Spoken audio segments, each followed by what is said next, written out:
Anyway, to start the ritual, tonight is a ritual of full moon, and actually it is called sa western counterpart natin, wolf moon daw siya, no? At nakita ko nga kanina habang naglalakad kami ni Lakay, so kanina while we are walking, no, gumawa na ako ng ritual kasi bihira lang na talaga magpakita. So nakita ko na parang ang buwan is merong ulap na malapit siya magsara. Here, it shows that in the midst of darkness, there is light. At ang light, yung clouds na parang tatakip sa kanya is parang kamay na parang sinasabi, hold on to your light. Huwag mo masyadong higpitan ang paghahawak sa liwanag kasi nagiging madilim siya. So, ibig sabihin, just hold um, lightly, no? Magaan mo lang siyang hawakan. Huwag mong ipagdamot. So ano yung blessings or message sa akin dito? Parang wag mo masyadong itago ang sarili mo. Kasi ikaw mismo as a tao, no, ikaw yung sisidlan ng vessel ng liwanag. And through the light that you have, people might need it and might help them. Then once you hold it tightly to yourself, magiging light is magiging darkness. So hindi rin natin mapapakinabangan. But anyway, to start with, no, I am recognizing the presence of Lakay Magbaya Agama or Alvin Sintin and Amanda Lewis from Diliman, Quezon City, and Brian Amen or Maria Elena Amen of Mindoro but now is in Taiwan. Lakay, kinikilala ko ang iyong presensya at ang iyong mga ninuno. Ako si Alvin Lasqueti Sentin mula sa angkan ng Lasqueti Sentin, Octaviano at ng Desio. Ako ay tumatayo bilang binabaylan ng Lakay Magbaya Agama. Ako po si Lailo Lunduyan, pinangalanan ng Amanda Luis Alejandrino. Ang nanay ko si Ana Rosa Alejandrino ng Arayat at ang tatay ko si Lyndon John Pagya Santos ng Maraming Bulacan. Maraming salamat, Amanda Lewis, at sa ngalan ng iyong mga ninuno, ikaw ay tanggap sa ating pinagpalang bilog at nawa ay masayahan ka sa ating pag-aaral at pagdulog sa dakilang diwatang Manama.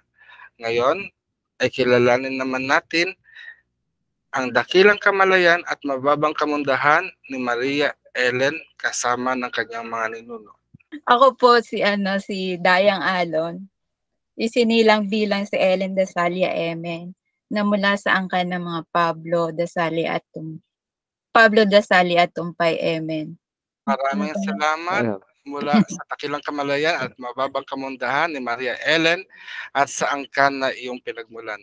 Ako naman ang Apo Adman ng Lunti ang Agama na isinilang bilang Rolando Gomez Comon mula sa angkan ng mga Gomez, ng mga Paiko at Gomez at ng mga Dolar at Comon ay nakikiisa sa pagdiriwang ito. Maraming salamat Alvin, Amanda at Brian Emen at ako. So ngayon, relax ka muna Amanda dahil bubuksan muna natin ang pintuan ng hilagaan sa pangunguna ni Lakay Magbaya Agama. Sa pangyarihan ng dakilang pangalan ng Diwata Magbabaya, Agtayabon, Migbaya, Dadanhayan na Sugoy, aking sinasama't binubuksan ang direksyon ng hilaga elemento ng lupa. Ako ay inyong pakinggan, igawad ang katuparan ng aming kahilingan. Maraming salamat mula sa hilagaan at kapangyarihan ng lupa. Kayo ay aming pinasasalamatan sa iyong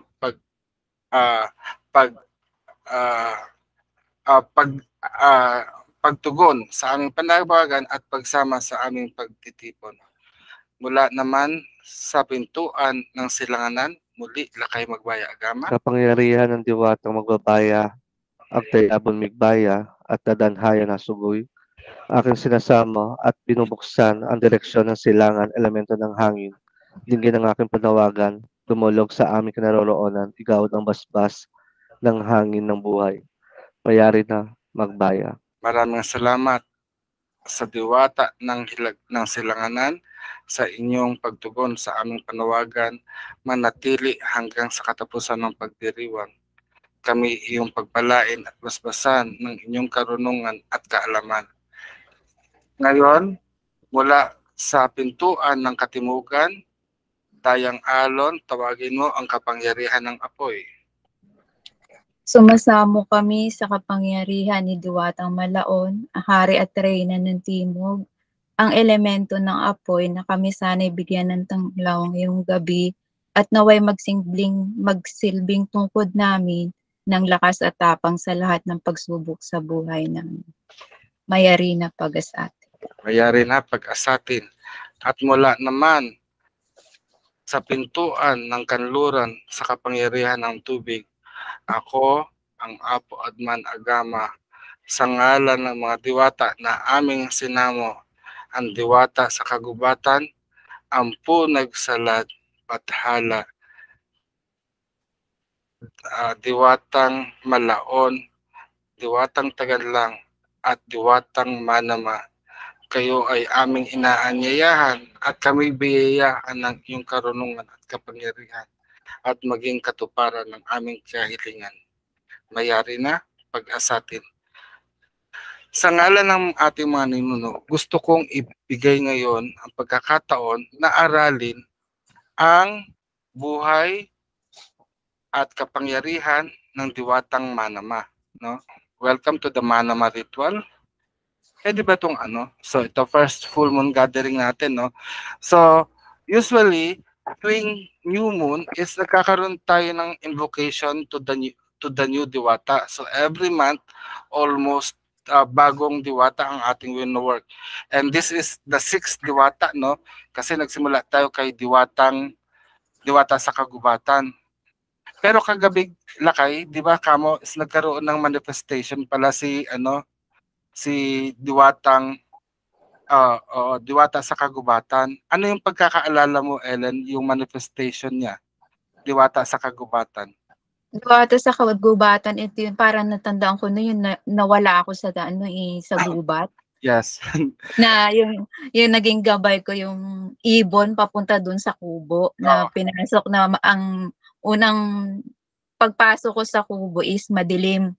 Tapos yung parang nangangapa ka, yung parang manifestation niya na parang, kumbaga, kahit daming madilim na nangyari sa buhay, still may liwanag pa rin. Parang gano'n po. Actually, di ba, noong pumunta tayo sa malapit sa kubo niya, at bago tayo dumating doon, nakita natin may mga puno, at yung puno na yun is puno ng alitaptap. Tama? Naalala mo yun? Opo. And last night, sabi nila kay, may dumapo daw na alitaptap sa akin habang natutulog ako. Ginigising pa ako, Apo, kunin mo yung alitaptap. Sabi ko, kunin mo na lang. Then kanina rin, habang naglalakad kami kanina, no, habang ako seryoso ako, sila kay, parang, namalengke kasi kami, pagkain, parang pasyal-pasyal lang, ako parang struck na ako sa kabilugan ng buwan. Then nakita na naman nila kay na merong alitaptap. Sabi ko kay Lakay, hindi yata sa akin yan. Baka sa'yo nagpapapansin. Dahil kasi ikaw lagi nakakakita. Ako hindi ko napapansin. So yun lang, parang right now is parang pinapaalalahanan tayo kung sino yung mga diwata na ating natawag noon is still the same. No? I think kailangan rin yata natin talagang i-heighten. And actually later on, siguro meron akong isang magic na i-share sa inyo kung paano gumawa ng magic, lalo na sa mga tribong Manobo. Actually, meron kasi kaming group chat, Amanda, no, na kung saan is nagkakaroon kami ng kamustahan at nagsisharing kami ng mga magic techniques kung anong gagawin, no. At yung technique na yun is maaring i-share namin sa iyo din maya, no. So, napakaganda. So, kailanganin lang ng Maya-maya baka umalis na si Amanda. Oo nga, maya-maya. Maya-maya. Oo nga.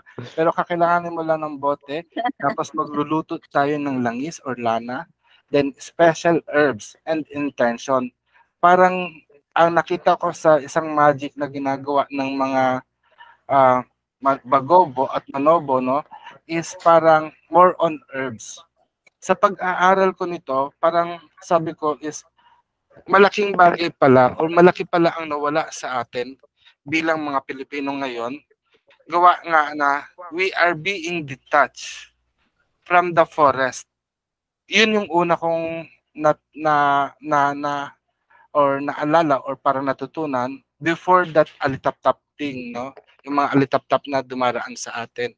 Na because we are detached from the province, hindi na tayo marunong magtanim, hindi na natin alam yung mga halaman, and we think of pagka pumitas tayo ng dahon at kinagat natin, we think na it was ano, 'di ba? Parang sasabihin, oo, isipin poison na kaagad 'yon. So 'yun ang kadalasan nakita ko at sobrang detachment. We are taught in the modern times to rely kung ano ang mabibili sa grocery, that is the only safest thing, no?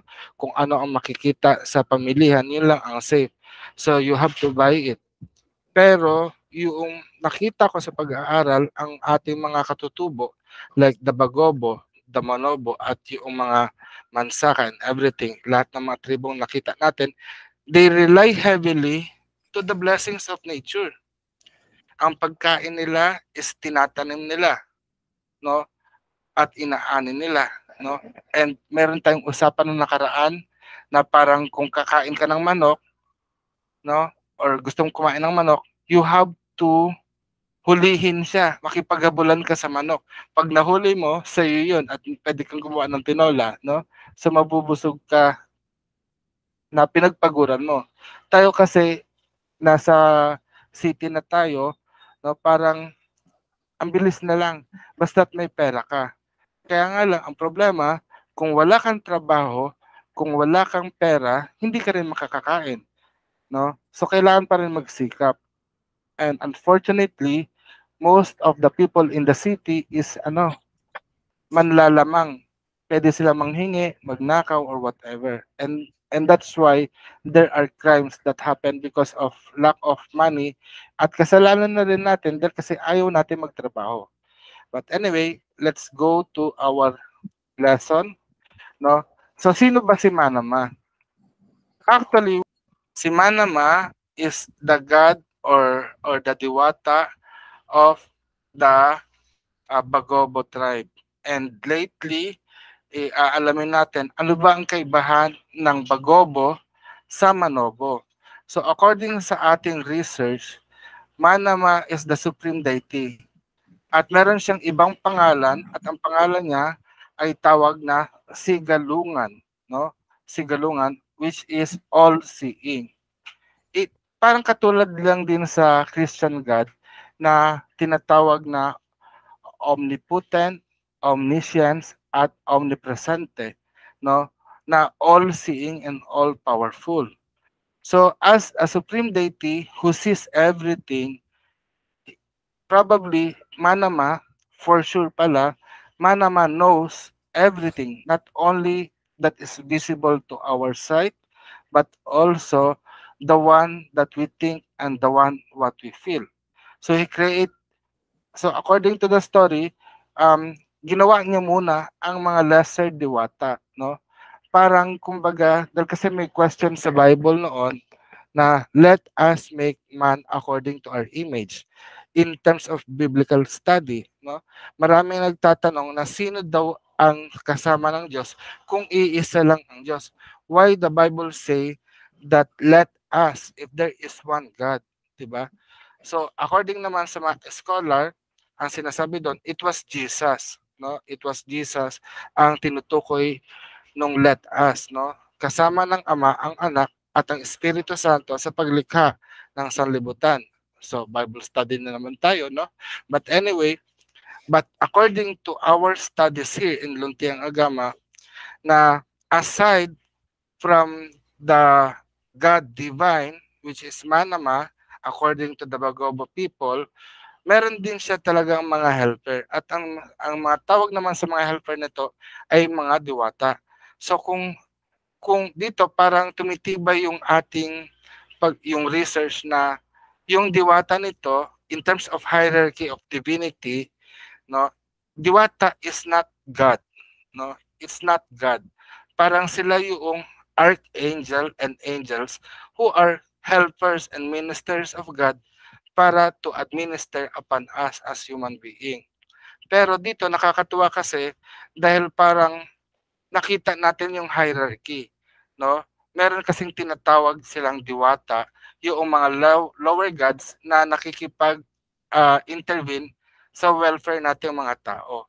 At merong mga higher gods na talagang wala naman, parang hindi talaga siya nakikialam sa mga affair ng tao. Such as in the Tagalog, kung mababasa niyo at i-research niyo, ang supreme god ng mga Tagalog people is Bathala, no? And according to the myth or according to the scriptures na ating mga nakita, no, ito si Bathala, hindi mo siya pwedeng lapitan, hindi mo siya pwedeng dasalan kasi busy na siya. Although on my personal meditation, parang sabi naman sa akin ni Bathala, bakit mo pa ako iistorbohin? Lahat na ng bagay, ibinigay ko na sa iyo. Kaya mo na yan. At kung hindi mo kaya, meron tayong mga special agent or special diwata na pwede mong lapitan. So, ang tawag sa kanila, sa mga ganong klaseng diwata, like Manama, Bathala, and mga Supreme, and even Malaon, no, they are called Omli. No? Sila yung mga resident of the first layer of heaven na talagang nagawa na nila ang trabaho. Kumbaga retired na sila. So parang iniisip ko, itong mga Omli na ito or mga higher gods or divinity or supreme diwata, no, it's just like our president, no? Siya yung pinakamataas, pero meron siyang mga secretary, cabinet secretary, at mga senators at mga congressman na pwede nating lapitan kung kailangan natin. So that's why merong mga diwata, no? According to the Bagobot tribe, no, ang iba pang pangalan ni Manama ay yung tinatawag na Pamulak Manobo. So anong ibig sabihin ng Panolak Manobo? So dito malalaman na natin ang salitang Manobo. Pamulak means to bud or nagpamulaklak, no? The one that makes flower to the Manobo. So ano naman ang ibig sabihin ng Manobo? Manobo means it derives from the word man, which is first, or mano, una, or bless, no? And obo means people. So Pamulak Manobo is the god who make the first people bloom here on earth. And he is the Manama is the supreme deity creator of the world, including the land, sea, and the first human. No, and according to the legend, he throws water in the sky that causes rain, while his spit or yung dura niya causes shower. Manama controls harvest, good harvest, rain, wind, life, and death. And actually, I conducted research also na meron pala talagang lugar na ang pangalan ay Manama. So Manama is also an Islamic word, no, or Arabic word na ibig sabihin a place of dream and a place of rest. So dito, I connect those meaning to Manama at makikita niya sa ating panalangin na si Manama ang siyang nagpapatupad ng ating mga panaginip or pangarap at nagbibigay kapahingahan sa ating kaluluwa. So gusto ko rin pag-usapan natin. I want you to listen to the myth, no? Anyway, so creation myth tayo, no? So in the beginning, there was Manama, the creator of many things. In his solitude, he felt the need for the assistance and so created the Diwatas and the Anitos. Ito comprehensive listening tayo ha, or reading, comprehensive reading. Dahil kasi later on may katanungan ako. In the beginning, there was Manama, the creator of many things. In his solitude, he felt the need for assistance and so created the Diwatas and the Anitos. After this, he created the world by cutting his fingernails and molding them into a mass. The waterways and rivers he made by scratching the surface of the rocky matter. But this was not enough. The world was barren and no plants would grow on it except a tree called Katungaw-Tungaw. Frustrated, Manama left the earth alone. One day, he came upon the lush green world of Ugasi, the one-eyed god. By the way, Ugasi ay kapatid ni Manama, no? Siya ay may iisang mata, one-eyed god. Lakay, mula sa mythology or the pantheon of na alam mo, sino pa ang ibang mga diwata na merong iisang mata? For me, si Mayari. Yes. Kasi yung history ni Mayari, parang nagkaroon ng pagtatalo sa kapatid niyang si Apolake hanggang sa natusok yung mata ni Mayari ng bamboo, parang bamboo stick. Tapos yun yung nag-cause na parang naging blind or nawala ng paningin yung isang eye niya. So naging one eye god na rin siya. Di ba? So siya din yung nagre-represent sa sa moon. Indeed. Maraming salamat. Baka ikaw, Amanda, meron kang alam na na myth, either foreign or local, na may God na iisa ang mata? Um, I've heard of Mayari before, pero not really a god, pero mythological creature yung Cyclops. Yes, Yeah, tama, yun lang. Cyclops, no? Mm. And even si Cyclops ng X-Men, no? Ay, oo nga pala. Pag tinatanggal niya yung mata niya, yung salamin niya is parang merong nagliliyab, no? Or razor, laser, no? Laser beam. And one is also in si Odin, no? From, ano ba yung Odin niya? Norse mythology. Norse, yeah. Tama. Sino yan? Si Ellen? Yan, si Amanda. Alam mo ba, Ellen, si Odin? Oh, Hindi po. ayan. Cyclops na alam. Yung isang mata sa noo. Oh, sa Cyclops sa Nahiganta. X-Men. Nahiganta. Oo, yun. No? So, yan si Agassi. Actually, kung makikita niya sa ating tagdine, yan, no? Papalakihan nga natin. So, nakikita ba? Yung si Manama, siya yung nakaganon, yung kulay blue. Tapos si Ugasi, yung one eye. So, okay, babasahin ko, tutuloy ko na lang, no? So, Manama was filled with envy, for it was beyond his power to create anything like it. So, he assigned a Diwata to secure its secret for him. The answer is soil. The Diwata created bees and wasps to search for soil. They found it only in Ogas's world.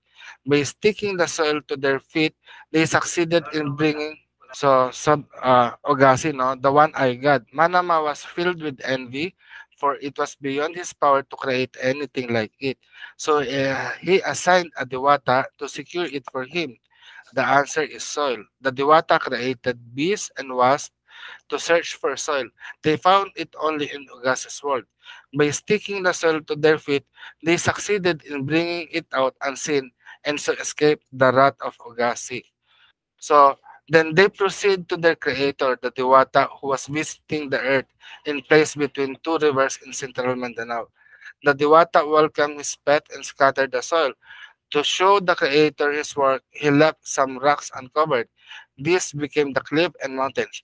Seed stolen from the world of Ogasi started to sprout into what we now call the coconut, breadfruit, and betelnut. Ogasi, in learning the theft, became a constant source of evil to man. It is said that his evil assistant hid among certain trees and animals, jumping at any opportunity to thwart man. In turn, Manamas Diwata and Anitos, the keeper of his creature, stand ready to assist man. So naintindihan niyo ba? Ano yung parang aral na inyong natutunan mula sa kwento nito ng paglikha ni Manama? Actually, sige, ako muna, no? Ako muna magbabahagi. Hindi kayo nakikinig, mamarkahan ko kayong bagsak. Joke lang. May recitation nga. Pero May I anyway, go out po. yun ka umihi sa kanto, bawal go out. But anyway, hindi. Dahil kasi dito, ako is parang nakita ko na Manama is Supreme God. No? Supreme God. When we think of God, alam nating all-powerful siya. Pero nagkaroon pa rin ng frustration si Manama.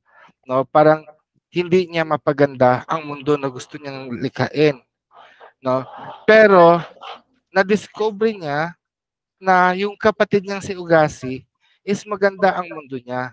And Manama desired to have that beauty para sa kanyang creation.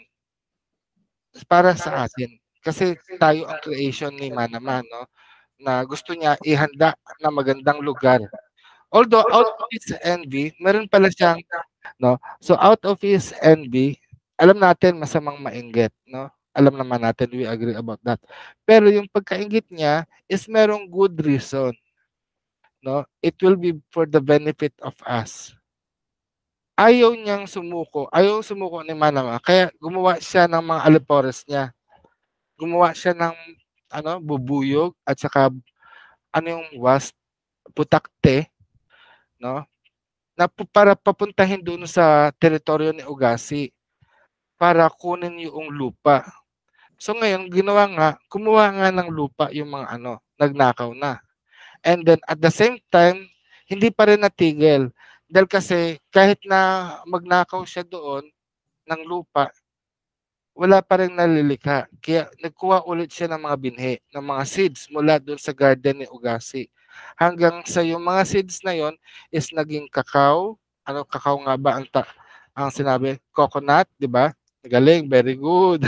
Breadfruit, at saka nga, yung betel nut, no? So, ibig sabihin, parang naging constant na magnanakaw si Manama sa mga ari-arian ni Ugasi, no? So, mula doon, parang nagalit talaga si Ugasi. Sabi ni Ugasi, no? Kaya parang maghihiganti siya na ano nga ba sinabi ni Ugasi?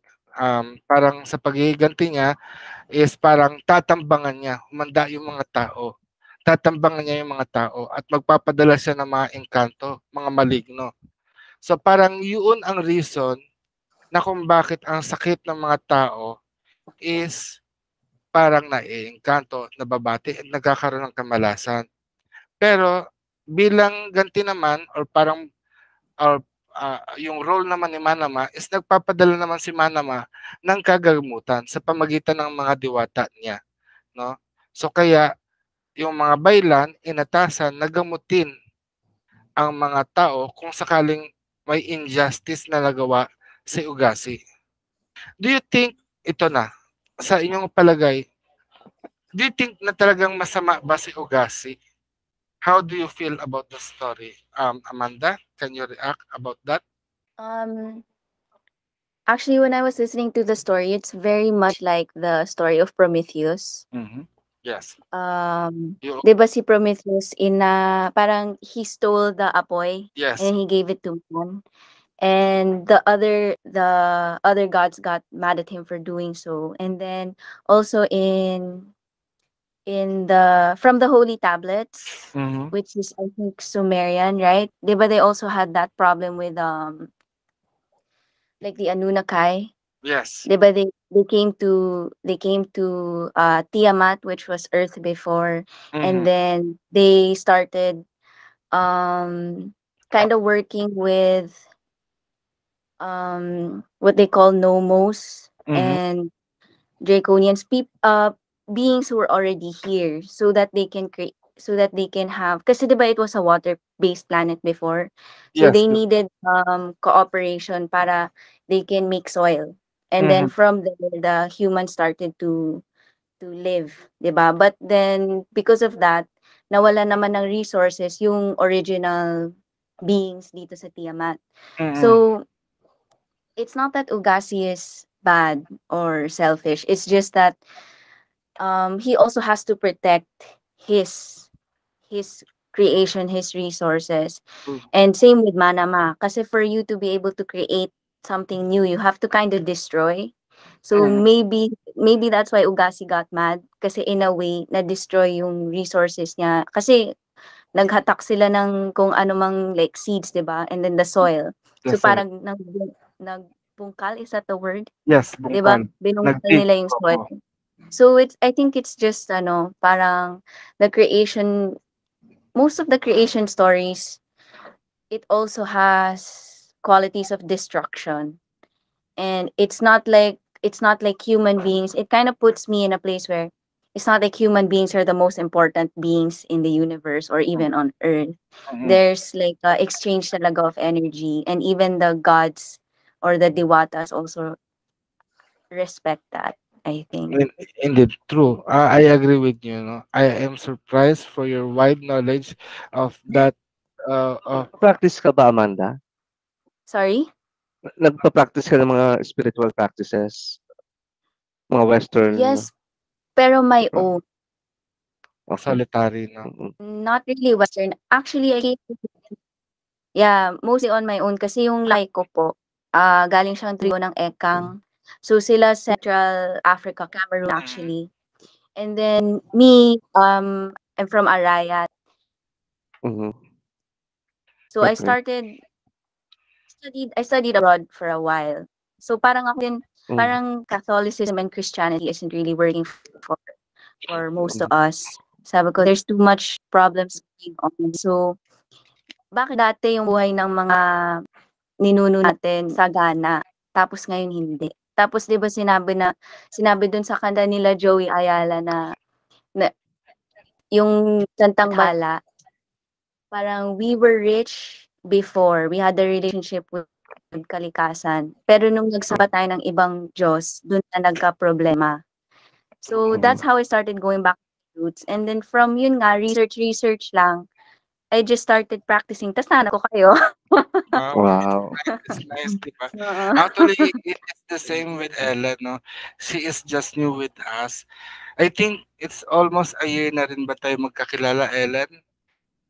Parang wala pa po. Wala pa. Pero I believe that started last year kasi sila Mark nag-start ng New Year. I think kayo ni August, August, no? July. Oo. Mm-mm. Mid-year, no? Mid-year kayo. Mm-mm. Up to now, so congratulations, 6 months ka ng dayang. No? So, yun. From Christianity, she's opened up herself to embrace Filipino magic, no? At yan, nakikipag-participate din siya. Although, yun, going back to the question, na tama, not all evil is evil or God or bad, no? Pero nakita natin dito, the good God, parang how can we justify the wrongdoings of the God while parang in terms of, kita mo yon parang I think ito na naman siguro yung pagiging revolutionaryo or aktivista natin. In terms of us as human being, we are easily punished by God kung gumawa tayo ng masama. But the God or the Diwata are doing things badly, such as envy, stealing from other Diwata. How do you feel about that, Ellen? Yung pinakinggan ko yung story, parang iniisip ko parang noon pa pala, oh, sorry naman kay Diwatang Manama, parang may pagkamarites na pala siya noon pa. Kasi nakasubaybay siya dito sa sa mundo ni Ogasi. So parang doon parang yung nakikita niya yung ginagawa, yung minomold ni Ogasi sa kaharian niya. Parang ginagaya din nitong ni Manama. So kung ano nakikita niya doon, parang eto din gagawin ko dito sa kaharian ko. Parang hindi pa rin siya satisfied. Parang mas gusto niya pa rin mahigitan itong kaharian ni Ogasip. So parang pagdating sa atin, yung parang nagiging intruder na din sa buhay ng ibang tao. Ito yung parang yung reflection sa atin na parang when it comes to idea in business, yung nagiging gaya-gaya na din tayo o ninanakaw natin yung idea ng ibang tao pertaining to a business, something like that. Tapos ito din yung gagawin natin sa buhay natin. Yun yung parang reflection ko doon sa paggawa ni pagiging Manama at ni Ogas ni Diwatang Manama. Pero sorry naman kay Diwatang Manama, tinawag kong marites. Okay lang yun, no? I think it's okay dahil kasi ilang beses na rin ako nakipag-away. Later on, pag nadaanan natin, sasabihin ko talaga na itong diwatang ito nakaaway ko at gusto kong sisihin sa pagka-stroke ko, no? Hindi ko muna babanggitin ang pangalan niya. It's not time. Dahil kasi mag-iisang taon na ako sa February, baka mamaya awayin ulit ako. Wag na muna. No? Pero Lakay, alam ko nakaka-relate ka. Lakay is a binabaylan of Magbabaya. And I want you to tell the story, yung similarities na ganito. Manama naman eh. Go ahead. Ayun. Tama yung mga nabanggit ni Helen at saka yung mga ibinigay na example ni ni Amanda, lahat ng mga practices, lahat ng belief is may pag-aaway ang mga gods. So isa doon sa mga same kwento is yung kay Magbabaya at saka kay Agtayabon, yung ten-headed God at saka yung human figure or human form na God. So parang same lang din kay Manama na parang yung ten-headed God, siya ang may hawak sa water, sa earth, kasi ito yung laway niya at saka yung mga libag niya. Na Magbabaya naman, siya yung planner, siya yung thinker, siya yung nakakaisip ng mga ideas. Pero wala siyang materials. So nakikita niya na ang isang way is kuhain yung materials kay Dadanhayan or dun sa ten-headed. Maaring parang ang nakikita kong similarity siya sa tulad natin mga tao is gagawa ng isang actions at doon magbabase kung ano ang magiging reaction. So parang yung law ng cause and effect na pwedeng good, pwedeng bad. So sa kwento ni Magbabaya at saka ni Dadanhayan, ang una niyang ginawa is kinuha niya muna nang walang paalam. Tapos nag-react si Dadanhayan. So this time, second attempt, parang nag-ask siya ng permiso. Kaso si ten-headed God, hindi siya basta-basta nagbibigay ng walang benefit. Parang magbigay ka ng valid reason. Kaya si ten-headed God, siya naman yung God na need mong mag-ask ng permission sa kanya.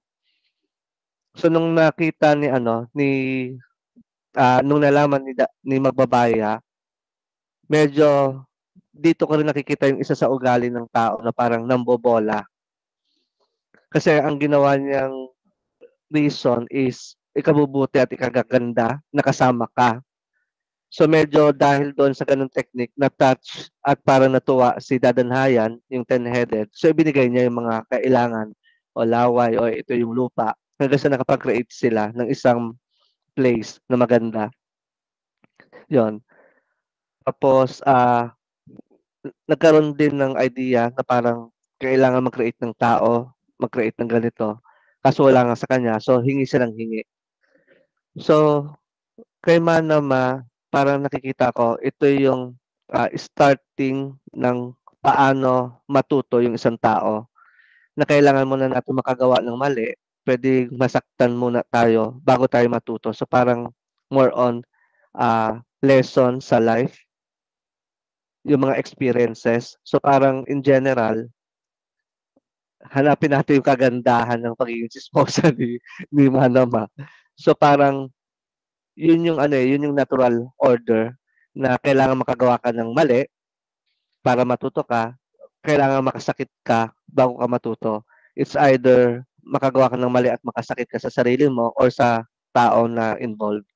Yun sa Apo.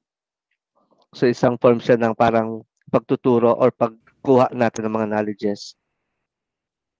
Ayun, maraming salamat Lakay. Sa akin naman, no, parang dito natin nakita na good and evil is non-existent, no? Ang mahalaga dito is respect from one another, communication, no? And I think what the gods have done before, isipin natin napakaraming gods. Actually, it is just a thought form given by man in order to describe ano yung origins natin no. Although sa atin as a Filipino, this is the knowledge passed on to us by our ancestors, and it explains bakit nangyayari ang mga bagay na ito. Because the gods before have done that, kaya nagkakaroon din ng inggitan among us. Nagkakaroon ng land grabbing, etc. etc. So parang ngayon, tayo, ang naging duty natin ngayon is to restore that balance na nawala, no? Kasi nga ginaya, merong one will act as supreme, such as those foreign gods or foreigners that come unto us, that colonize us. No, ngayon ang mga katutubo natin ay nakikipaglaban to restore their rights and their properties, no? Pero I believe, no, dahil ngayon naman is we exist and we persist yung paniniwala sa ancient gods natin, no, it persists up to this day. And ang isang evidence, no, tinatawag niya ang mga tao para bumalik sa ating lahi, sa ating pananampalataya, na mangyayari ang panahon na magkakaroon ulit ng kaayusan kung paanong nagkaroon ng buhay tayo, mga Pilipino, ang lahat ng mga tao sa iba't ibang bansa, no, maibabalik yon. Pero dapat matuto na tayo. We should respect one another. And by respecting one another, we parang ito yung manifestation of love of the greatest power. Kung hindi lang nga kasi ginawa or hindi nainggit si Manama, 'di ba? At pagbibigyan, maaring ginawa niya, pinairal niya yung pagiging humble, diplomatic na nakiusap kay Ogassi. Hindi na sana ginagawa ni Ogassi na salantain tayo mga tao. But honestly, parang nakatulong naman din yung mga gawain ni Ogassi na atakihin tayo ng mga engkanto at bigyan ng karamdaman. Kasi out of that, magkakaroon tayo ng more trust in God to heal us. Lakay? Di ba si Manama ang nag-create sa sa tao? So parang feeling ko, nakikita ni Ogassi, ay, kaparehas tong taong to, ugali ni Manama. Kung alam niyo pinagagawa, parurusahan ko. Kasi di ba may ugali tayong, pag nagustuhan natin, kukuhain na lang natin. So possible na yun yung ugali ng creator na lumikha sa atin, so na-adapt natin. So parang isa siya sa code na parang nagpapatrigger. Kasi kadalasan yung curse, yung sumpa, nagtitrigger siya kapag once na nasa same frequency or nasa same kayo ng level. So kung may curse kay Manama na kapag once na ganito ang ginawa mo, automatic na sa parang bloodline tayo kasi tayo yung kinreate niya, tayo yung result sa kanyang paghihirap. So natitrigger natin yung curse kapag once na ginagawa natin yung ginawa ni Manama kung bakit siya na-curse. Nagets nyo? Yung parang pagpasok, pagkuha ng walang paalam. Kaya kadalasan di ba yung mga ancestor natin sila sabi na magpaalam ka bago kakuha ng kuha. Ito rin ba Lakay ang dahilan? Ito rin ba ang dahilan na mas maganda, let us say Manama is good and Ogassi is evil. Pero masama si Ogassi, kaya nga lang sa mundo ni Ogassi is maganda. Kaya ito rin ba ang dahilan na yung lahat na masama is masarap? Diba? Ellen, ano sa palagay mo? Yung mga masarap at bawal ay yung mga masama at bawal ay masarap? Go, Ellen. Hindi naman po kasi kumbaga pag nasobrahan din sa sobrang sarap nagkakasakit din naman. Lalo na pag tumataas yung yung blood sugar mo, edi magkakaroon ka ng diabetes, di ba? True. So, talagang balance lang ang tinuturo sa atin. I think itong mga karunungan na natatanggap natin, no, binibigay lang sa atin. Pwede nating isipin ng lahat na lahat ng masarap, lahat ng bawal ay masarap, lahat ng masama ay masarap, something like that. But we have to learn how to balance it, no? I think ito yung yung ipapatas mo kung ano yung makatwiran. Dahil kasi pagka nasobrahan ka, I believe siguro kung isang beses lang ginawa ni Manama yung pagkuha ng lupa, siguro palalagpasin niya eh. Pero dito is napuno mamaya, yung tipaklong niya is gaano kalaki yon, baka higante yan. Diba? Yung konti-konti. So ito rin yung maaring dahilan na yung parang binigyan mo ng isang is buong kamay, diba? Inabot mo ang yung kamay, buong braso na ang kinuha. Parang ganon. I think is siguro ito yung dapat maituro natin or ating maipalaganap sa ating mga kababayan, sa atin bilang mga pinili ng mga diwata na ipaalala, no? There is no thing na maaring sobra-sobra. Dahil kasi kahit yung mga buti is nakakagawa din ng masama, no? It shows na It's okay kung ano man ang pinagdaraanan natin ngayon na feeling natin masama tayo sa paningin ng ibang tao. But we have this reason na parang yung God nga natin is nagkamali or merong nagawa. Pero titingnan natin, bakit ba nagawa ni Manama ang bagay na ito? Because Manama wanted na maging maayos at maging maganda ang buhay natin. I think this is also a good lesson for a parent on parenting na maunawaan natin na maaring gawin lahat ng ating mga magulang ang mga bagay na kaya niyang gawin kahit sukdulan na ito ay nagiging masama para lang sa ikabubuti ng kanyang mga anak. Let us continue, no? Meron ka pang gustong sabihin, Ellen or Amanda or Lakay? No, I'm okay na. Okay, no? So let's move forward to our ritual, no? Meron pa akong second myth na gustong i-share sa inyo. Ito yung myth of Pamulak Manobo pala. So among the Bagobos of Mindanao, a supreme god called Pamulak Manobo was considered the creator of everything. In Laura Watson Benedict Bagobos myth, the Diwata in general term for deities was also believed to be the creator of the first man and woman. So ang first man ay ang Tuglay and woman is Tuglibon. Another version suggests that the first humans were shaped out of corn mills and given life by Tuglay and Tuglibon, not by Pamulak Manobo. Going back to Benedict version of the story, Pamulak Manobo also created the eel, the kasili, and a crab, kayumang. These two creatures were always together, and every time the crab bites the eel, an earthquake occurs. Pamulak Manobo was believed to be in control of other natural occurrences. When it rained, for example, the Bagobos believed it was great God spitting or throwing water from heaven. The white clouds, on the other hand, were actually the smoke from the fire produced by the other gods. Similar to the Luzon in Visayas counterpart, this Bagobo god was also assisted by the lower-ranking deities. Among them were Mandarangan and his wife Tarago, the gods of war who lived inside Mount Apo. Tigyama, the protector of families, and Tarabumo, the god of agriculture, and whom a shrine called um, Parobanian was built for.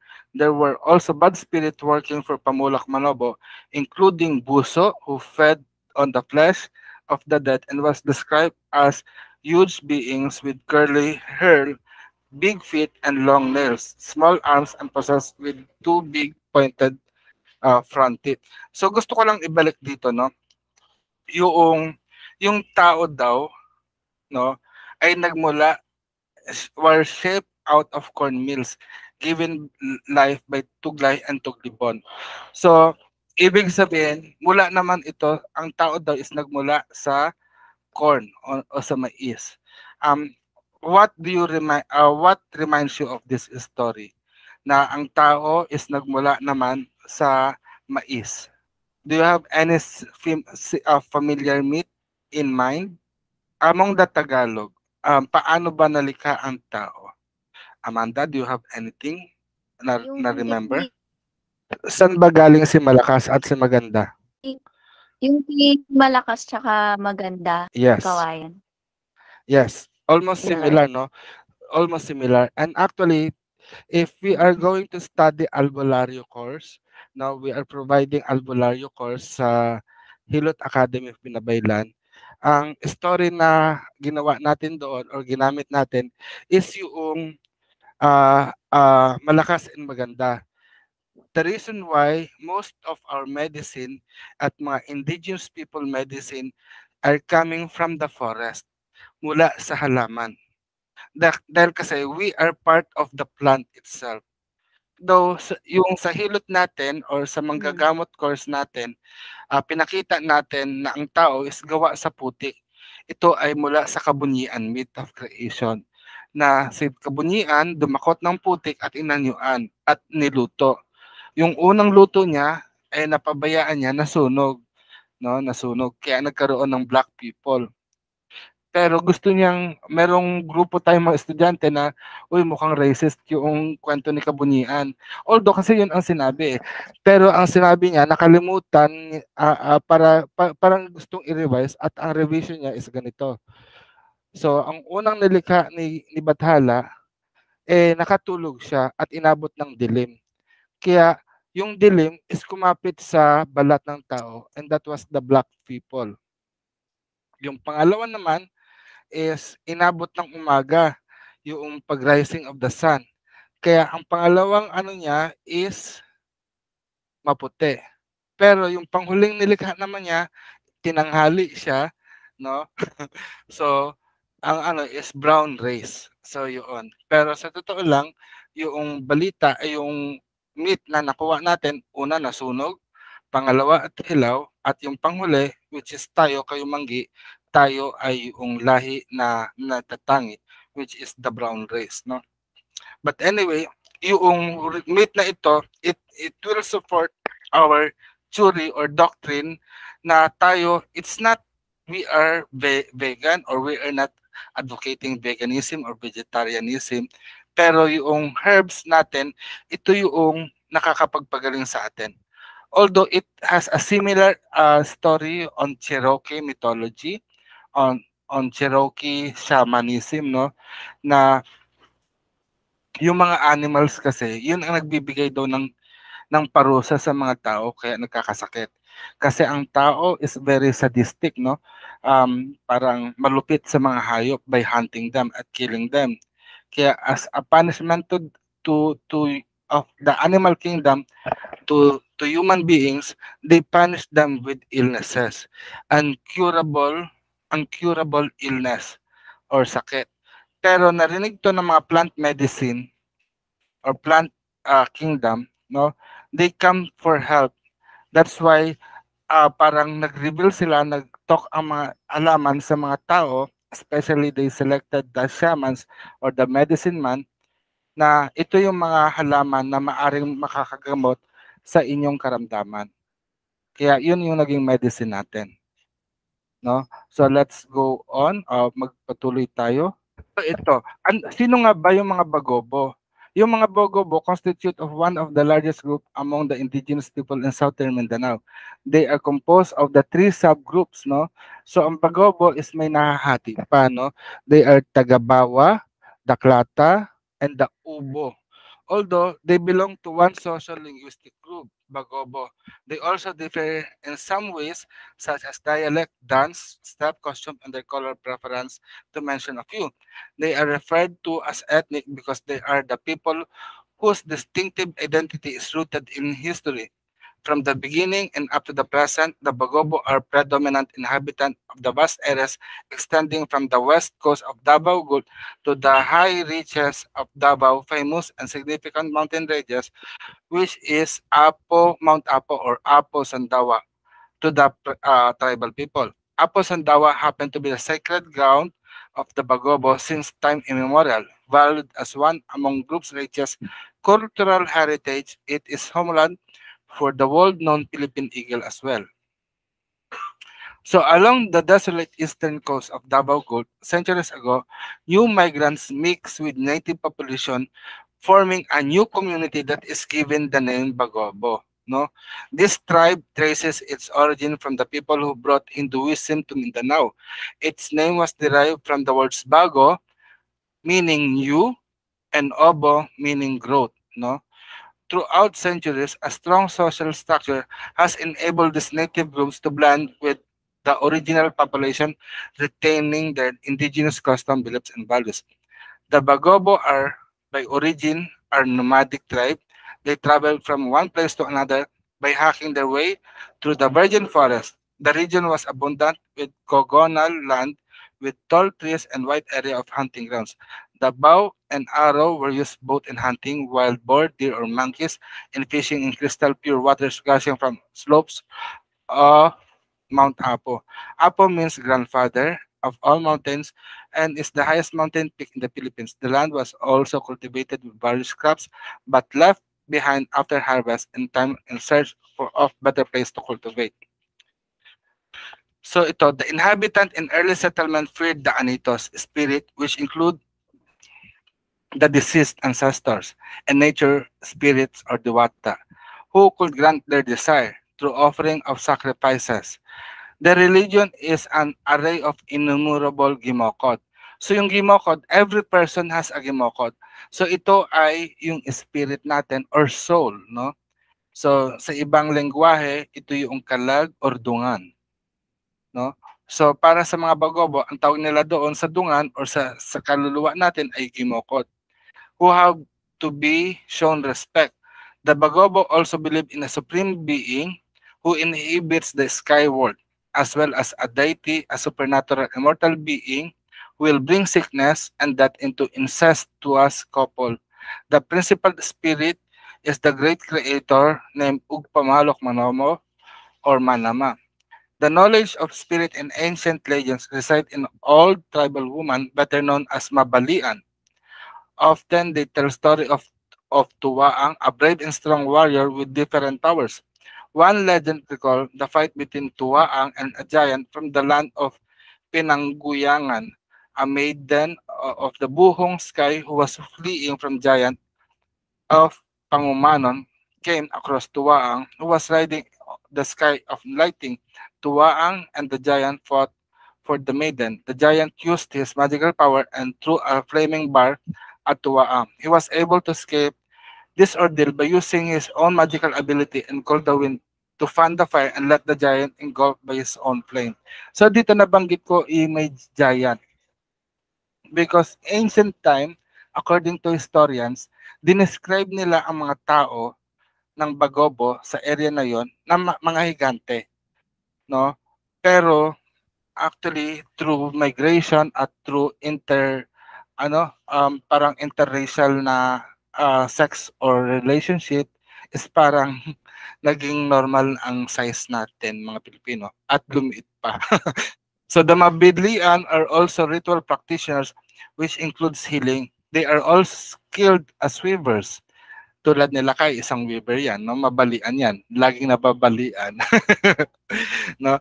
The women wear abaka clothes with earthly tones, heavily embroidering with beads and stitch work. They are known for inlaid metal battle boxes finished with bells and baskets that are trimmed with multicolored beads, beads, fibers, and horsehair.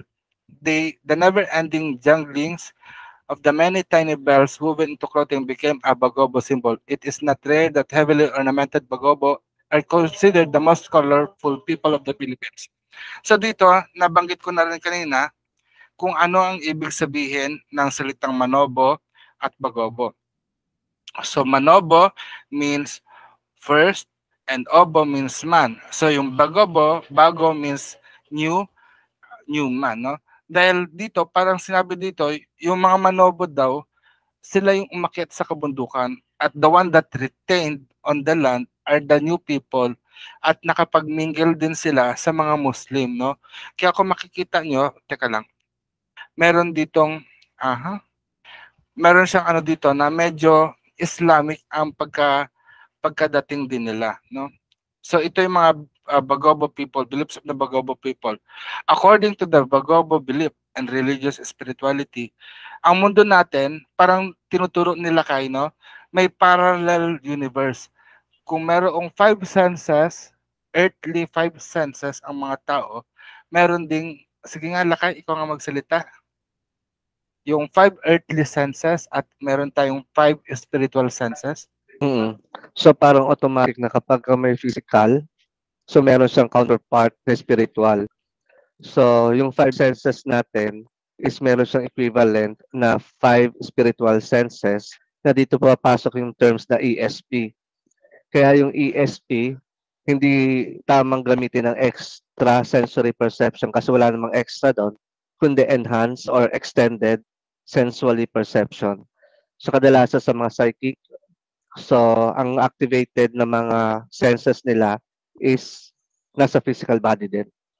Ayun. Kasi 'di ba kadalasan yung belief system dati na parang gifted lang ang may gift, yung may mga superpower. Pero base sa pag-aaral natin, kasama si Apo at si Ellen, So napapatunayan natin habang tumatagal na hindi selected lang, kundi halos lahat tayo. So lahat ng may physical body na buhay na tao, automatic meron siyang spirit. So yung spirit na yon, carrier din siya ng senses. So yun yung kadalasang di-discover natin. Minsan nagagamit pero hindi tayo aware. Yon. So kadalasan pumapasok siya sa panaginip. Tapos yung sa kutob, yung gut feeling. So kadalasan mga babae ang malakas sa gut feeling eh. Yeah. Yun. Yes. Salamat Lakay, no? Okay, So Apo.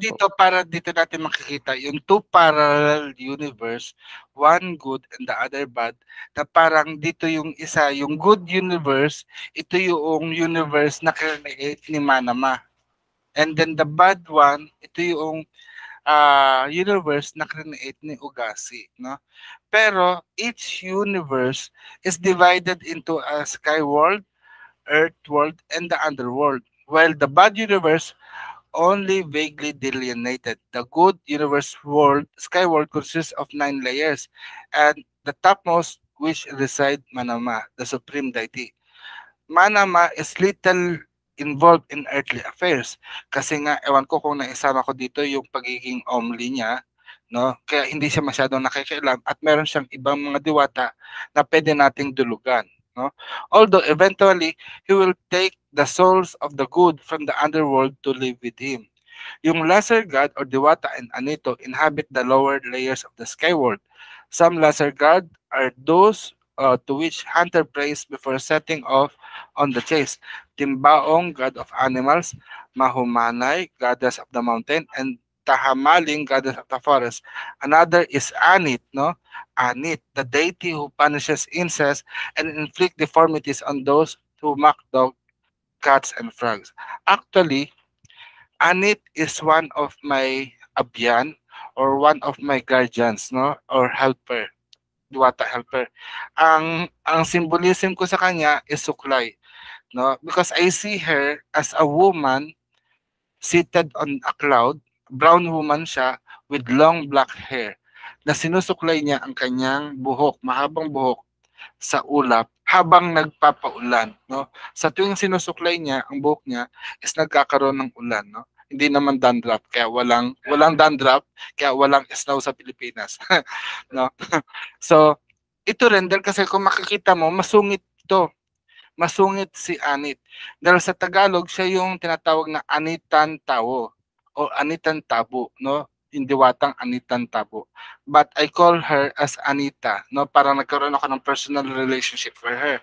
Pinaparusahan niya talaga ang mga lalaki na salawahan, manloloko, no? At kadalasan niyang ginagawa, narinig mo yung gagawin kitang palaka, yung term na parang gawin kitang palaka dyan eh. I think it was on children's cartoon na may magic na pinaparusahan, nagiging palaka. But ang inspiration niya is si Anitan Tao or si Anit. Dahil kasi ginagawa niya.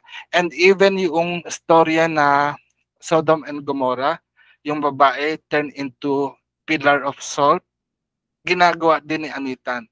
And sometimes merong isang storya na isang mga hunter na nilait-lait niya ang mga usa at iba pang mga hayop sa kagubatan. Then, narinig yun ni Diwatang Anitan at ginawa niya is nagpalipad siya ng mga bato.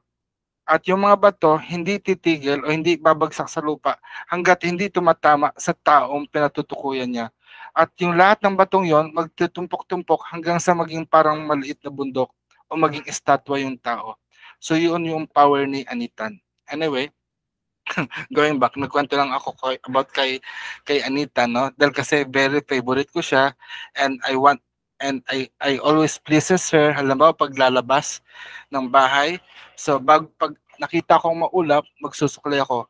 By the way, we have long hair, no? So parang isang player na rin ang pagsusuklay na, Anitan, aalis ako ha. Huwag mong paulanin, ayoko magdala ng payong, tsaka naman kung magpapayong ako, something like that. O kaya, Anitan, huwag sanang masyadong maaraw dahil kasi baka mapasok ako at masunog, something like that, no? But anyway, let's go back.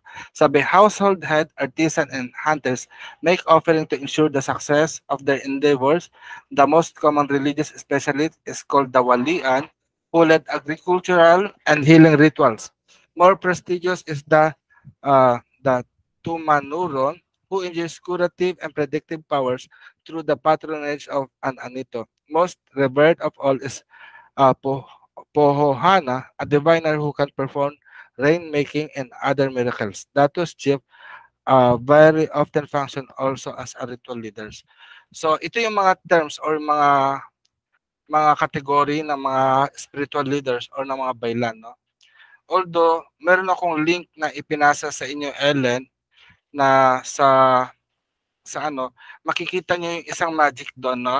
So, yung isang bagay na ritual is mostly gathering of herbs. At inilalagay daw yung herbs na yon sa bote at doon ka magdadasal. Let me just, I don't know if I can open that. Ito is mula sa yodespear.com.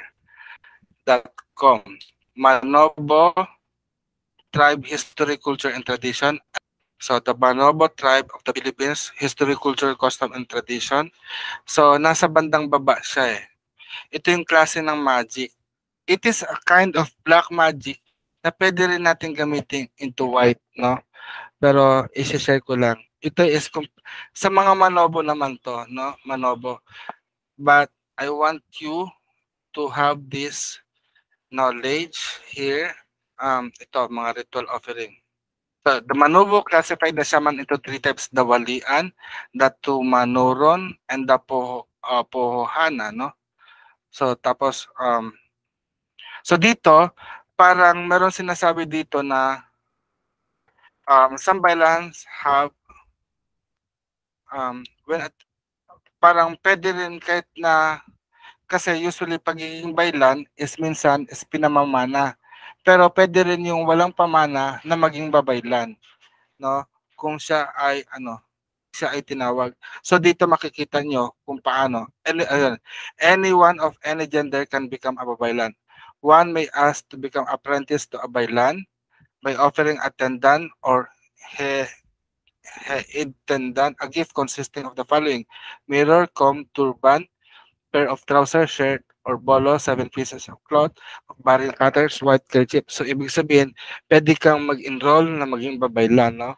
Becoming an apprentice. So, dito, yung babaylan, meron silang kailangan na under follower must build a turugan, no? At merong mga assistant. The baylan and their assistant preach against the sins, especially inspired by Kasang, the deity of illicit sex and adultery, and Mangilala, god of murder. So ito, some people can make charms like the bungat or kinaagman, made of secret ingredients revealed by the busaw. So yung busaw, it is a form of encanto na magpapakilala sa tao, at kung anong sinabi ng busaw or ng engkanto, yun ang gagawin mo. So yung bungat daw is made of herbs kept in a small bamboo tube or bottle. The owner wraps the bungat in red cloth and place it in a little shelter in the middle of the field to keep robbers away from one's field. Pag red cloth, ano yung naaalala nyo? Meron kayo naalala sa pulang tela? 'Di ba ito yung anot, yung pulang pin na ikinakabit para sa mga baby, pangontra ng aswang or mga kulam at usog. So dito naman sa kanila ay ilalagay nila yung bote na merong herb sa red cloth at ilalagay nila sa kanilang lupain para palayuin ang mga magnanakaw. So ito naman, ito ay medyo delikado na uri ng kulam nila, ang tinatawag na ay kinaagman or gamot, is made parts of certain plants and various creatures. It can cause a spectacular death, accompanied by wind, lightning, thunder, the sun, intense heat, and swarm of hornet.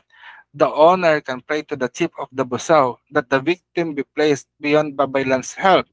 There are various types of kinagman, for each which there is an antidote. The Pentevas can kill a whole family, one member after the other.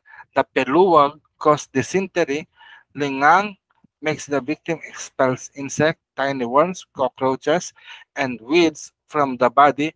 Lipetuk makes the abdomen swell until it bursts, and duty is mixed with the victim's food and drink to cause that.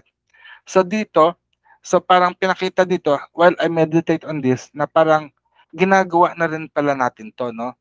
So paano natin ginagawa? Every Holy Week, kung maaalala nyo, pumupunta ang mga manggagamot sa Sikihor, then they gather herbs, and that herbs linuluto nila, at ginagawa nila na ganito, no? So linalagay nila yung langis na nagawa nila sama-sama at linalagyan nila ng herbs, at ito yung nagiging pangontra nila sa mga masasamang espiritu, aswang, kulam, etc. etc. o nagiging gamit na rin panggamot.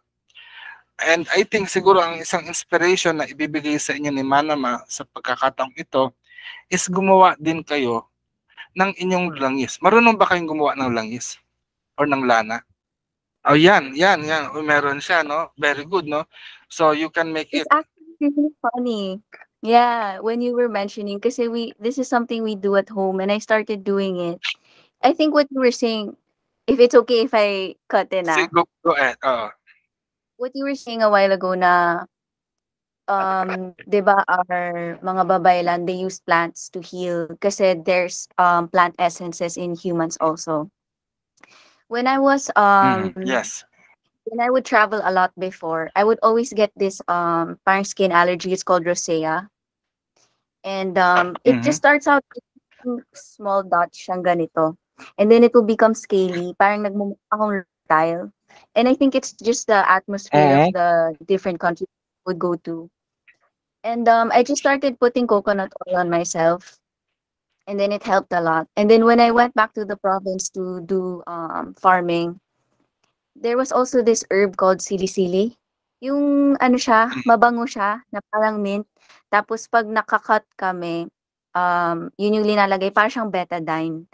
So, this practice, I didn't know it was just something that came out of me. Maybe it's like genetic memory that was stored. And then I realized also the mother of my husband who's still practicing their old traditions. Kasi back in Cameroon, hindi sila masyadong na colonize or na westernize. So, yung mga tribo nila, yun pa din yung mga nasusunod, yung sarili nilang culture. So, coming into, ito na nga. Yung practice ng, I remember Cameroon, they practice ubiya. Tama ba? Ubiya? Ang tawag nila? Parang African. Yung kind of magic nila at saka herbalism is ubiya. Yeah. Ang tawag yata. I don't know if it's called hubiya, but they still practice it. Like today, it's still part of their modern culture. Yeah. Talaga, wow. So even the healing practices, it's funny kasi when we were traveling a lot, he would always tell me, we do this back home because we visited my province and then we saw different tribes. He'd say, everything is the same. We practice these things back home. Even the food is the same. Like from yung tribes talaga natin na sa bundok pa nakatira. So parang there's a lot of similarities with the practices. Actually, from Cameroon, that will parang magko-confirm siya na supposedly yung dadalo sa atin, si Akua Maat, she is a Filipina, African, but American. Hindi na rin siya marunong mag-Tagalog. No? Pero yung husband niya is pure African na Dr. Maat ang pangalan. Parang sabi niya, almost, dahil kasi sabi ko, yung practice of tawas, I think na kung napakinggan mo sa video, Emen, no, na parang sinabi ko dito na almost similar ang Africa, yung practice natin sa Africa or African in diaspora at yung practices, indigenous practices natin dito. Pero wala akong confirmation, no, hindi ako nakakalabas pa no. Pero almost similar talaga. Even yung tawas natin, yung divination natin, because for them it was initiatory rite. It was from the Sangomas, no, before you become a sangoma or herbal specialist and divinator, divination, no, you will have a rite of initiation called itwasa. Pero sa atin, parang naging divination na lang din natin, kaya tinawag nating tawas. No? Ah, Yun. Tapos, yung about sa experience mo na parang store memory. So sa atin, isa yan sa na-discover natin na isang form siya ng calling or possible na yung spirit mo as a binabaylan or as a babaylan ay nagigising or nagising. Kaya parang mm-mm. nakukuha niya yung memories from the past life at na i-remind ka na, ay, parang ginagawa to dati. Ay, alam kong gawin Mm. to. So ngayon, i-trace back mo kung ang isa sa family mo ay nagpa-practice pa rin. So at least walang problema yun sa'yo. Itutuloy mo lang and i-collect mo Mm. lahat ng information. Pero Mm. kapag once na wala na sa family ang nagpa-practice, medyo mahirap-hirap siya kasi ikaw yung magi-start up. Mm. Kasi isa sa belief natin, kailangan isa sa family member may magtuloy ng practices ng spiritual belief sa diwata, engkanto at saka anito. Mm. So kadalasan kung familiar ka doon sa pag hindi mo in-accept, magja-jump siya sa mga susunod na lineage or Yeah. sa mga anak sa apo, yun. So Yeah. possible na kung wala kang matitrace back, baka ni-reject nila. So ngayon, curious ka, para nafe-feel mong gusto mo. So ibig sabihin sa'yo nag-jump, Mhm. yun. Yeah. So ikaw ang magde-decide kung itutuloy mo o hindi. Yun. Yeah. So for me kasi ano 'to, parang isang form siya na blessing, hindi siya cursing, Kasi ano siya, parang hindi naputol yung connections mo from the past ancestor. Mm. So ibig sabihin may access ka, ngayon ang need mo na lang pag-aralan is paano sila maintindihan ng clear. Mm. 'Pag solitary ka, yoon. Paano mo malalaman kung ito ay message nila, message from the spirit or created mo or message ng ibang spirit na sabihin nating tao na modern, 'yon. Kasi isa sa ituturo natin is ano ba yung mga signs ng, spirit communication, ano ang signs ng engkanto, ano ang signs ng diwata kapagka nakikipag-communicate sa atin, 'yon. Yeah. So kung magtutuloy-tuloy ka sa pagpa-practice or sa pag-aaral, so kontakin mo lang si Apo Adman. Gano'n, 'yun. Kasi siya yung, SEC registered tayo, 'yun, yung pala yung isa nating Mm.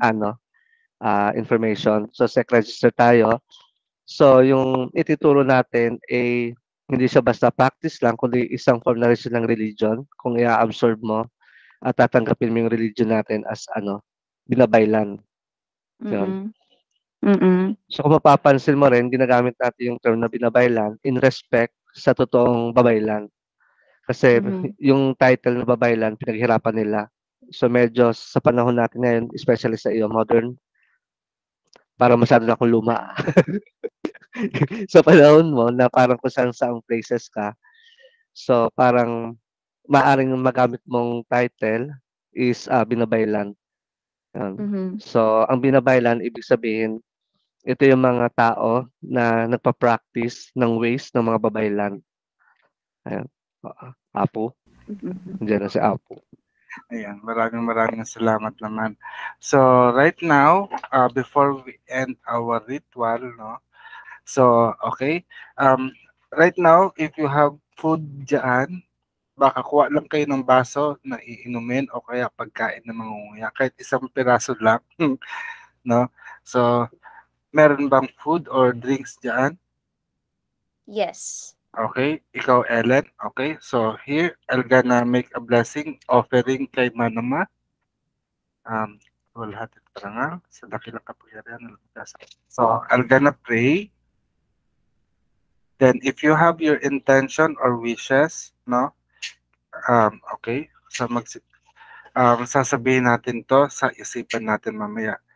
So, luwalhati at parangal sa iyo, dakilang Manama. Ikaw na diwata ng aming mga pangarap. Kung kaya kami ay nabubuhay na may pag-asa o dakilang diwata na nagpamukadkad sa mga unang tao, kung kaya't ikaw ay kinilala ng lahat bilang Pamulak Manobo. Kami sa iyo ay sumasamo. Ikaw na dakilang diwata na siyang lumikha ng sansinukuban ng buong kalupaan at karagatan at maging ang sangkatauhan, kami ay lumalapit sa iyo. Ikaw ang sigalungan na nakikita mo ang lahat na iyong nilikha, maging sa kaibuturan ng aming isipan at damdamin ay nalalaman mo ang aming kalooban. Narito kami na iyong mga pinagpalang hirang ay dumudulog sa iyo na tanggapin ang aming alay at kahilingan. So at this moment, manahimik ng panandalian, ialay natin ang ating pagkain at inumin sa ibabaw ng liwanag at maaari nating kainin. So bago niyo kainin ang pagkain ninyo, hindi ko kayo nakikita, mang-iinggit lang ako, nag-share lang kami ng pagkain nila Kay. So isipin ninyo ang inyong wish. No? Then pagka-wish ninyo, sabihin natin na, Manama, inaalay ko ang aking kahilingan sa inyo. But anyway, just enjoy first the food that you have. Then I'll finish the prayer.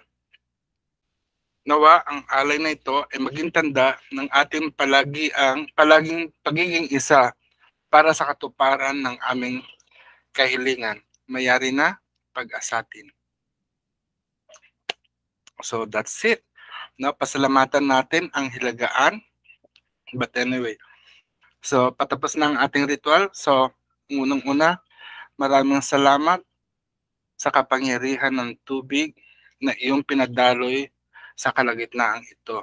Ang aming kaisipan at puso ay naging isa sa gabing ito, kaya sa diwatang may-ari at may-ari ng buong sansinukuban, sa diwatang ng kagubatan, diwata ampu nagsalad, diwatang bathala, diwatang malaon, diwatang taganlang at manama, na kami iyong binayayaan ng karunungan, humayo kung nais, manatili kong ibig. Sa muling pagtitipon ay masaya muling magkita-kita. Diwata ng Reden, para sa katimugan at kapangyarihan ng apoy, tayo magpasalamat. Maraming salamat mula sa kapangyarihan ng apoy, mula sa direksyon ng timog. Ako si Dayang Alon, na nagpapasalamat na biniyaan mo kami ng light, passion, and creativity. Sa ngalan ni Diwatang Malaon, maraming sa lahat at sana magkikita tayo sa susunod na pagtitipon. Mayarin na pag-asatin. Mayari na pag-asatin. Mula sa pintuan ng silanganan, Lakay Magbaya, Sa kapangyarihan ng dakilang pangalan ng Diwata Magbabaya, Agtayabon Migbaya, dadanhayan na suboy sa elemento ng hangin, direksyon ng silangan, humayot bumalik sa inyong pinanggalingan na dalang katuparan ng aming kahilingan, mayari na magbaya. Mayari na Magbaya. Mula naman sa pintuan ng hilagaan, sa kapangyarihan ng lupa, na iyong binigyan ng saligan at haligi ang aming pagtitipon. At sa pamagitan ng iyong kapangyarihan ay inyong tinawag si Amanda Lewis upang makasama namin sa pagdiriwang na ito. Maraming salamat sa iyong pagpapala ng katatagan ng buhay at magandang kalusugan sa bawat isa. Nawa ay pagpalain niyo po ang bawat isa sa amin. Sila kay Magbaya Agama, si Amanda Lewis, si si Maria Elena Emen, at gayon din ang aming kapatid na si Mark Genesis Chong, na inyo po kami palagi ang ingatan sa inyong pinagpalang kamay.